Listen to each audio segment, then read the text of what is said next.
we're really at a point in our work where we're trying to truly explore our relationship with an illuminated soul. This is right at the heart of the Sufi path. And it's right at the heart of the dances, as you can see. I mean, if we get into a dance, there's a level at which you can get into a dance like the one we just did, for example, where you feel we are the body of Tara, and we have the powers of Tara, so then we really can aspire for all beings to be happy and all beings to be liberated, and, you know, for tremendous possibilities of unfoldment. And this is, you know, we become one by a merger of heart, and we become one by love with the source. But the source, to cultivate this love, we need to feel it in a particular form, because we are formed. We are the aggregates of qualities. So if we can see that perfection taking a form that we can see, which is perfect. I know, I can't remember which movie it was on the life of the Dalai Lama, but I know it was one he consulted with. And there's this really touching moment when, as a child, he's being educated and he's being told about Tara, and he says to the Lama, who is his teacher, he says, "Is she real or imaginary?" And he says, "Oh, she's real." And you knew he put that in there. I mean, you knew he wanted that in the film because, you know, I mean, these cosmic archetypes are real.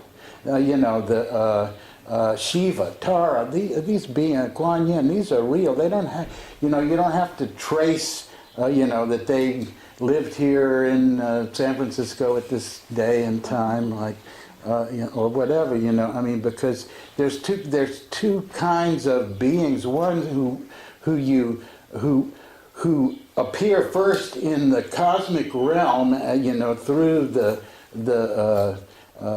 grace of the Creator and the concentration of beings who have idealized this being.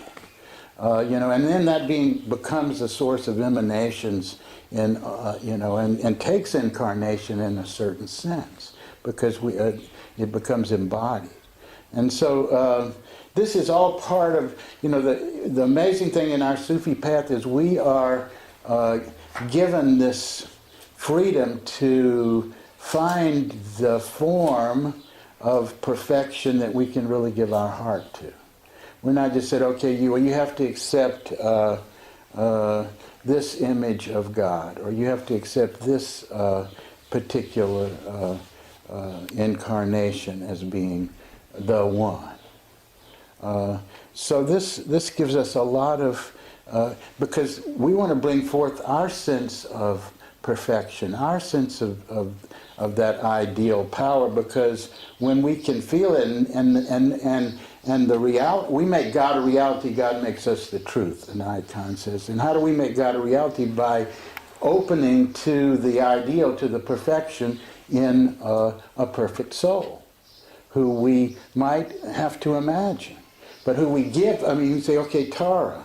Now, Tara's been focused on for so long as a perfect soul, and who has all these powers, and you can invoke her in all these different ways, you know, white Tara, green Tara, all the different forms of Tara. But it's all the one God taking these different forms, or thatness, or Buddha nature taking these forms.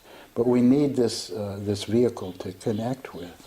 And in the dance, if you begin to feel this way, like in the Om Mani Padme Hum dance, you're feeling like you're Chenrezig, who is turning, you know, with us this wheel for the liberation of all beings when we're chanting Om Mani Padme Hum.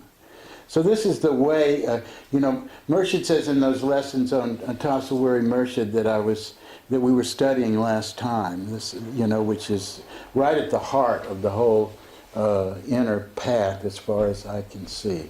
And that is, we gain this unity of being, which is God, through these stages of merging in our hearts with the oneness in different forms. What we find beautiful, what we can surrender to.